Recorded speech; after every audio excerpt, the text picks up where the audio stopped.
తన తర్వాత ఎవరైతే చిరంజీవికి సినిమాలలో ఛాన్స్ ఇచ్చి తను వేరే సినిమాలు తీసుకున్నాడో ఆయన హీరో నుంచి కామెడియన్ అయిపోయాడు. చిరంజీవి ఏమో యాక్టర్ అయిపోయాడు.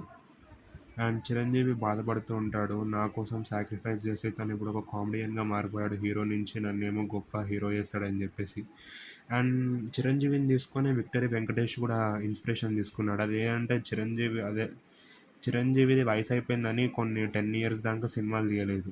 దాని తర్వాత 2017లో 'ఖైదీ నంబర్ 150' వచ్చింది. అది చూసిన విక్టరీ వెంకటేష్ నాది 60+ ఏజ్ వచ్చింది కదా! ఇప్పుడేం సినిమాలు తీస్తా అని వెళ్ళిపోదాం అనుకుంటున్నప్పుడు రిటైర్ అయిపోయిన చిరంజీవి మళ్ళీ సినిమాలలోకి 2017లో 'ఖైదీ నంబర్ 150'తో వచ్చాడు.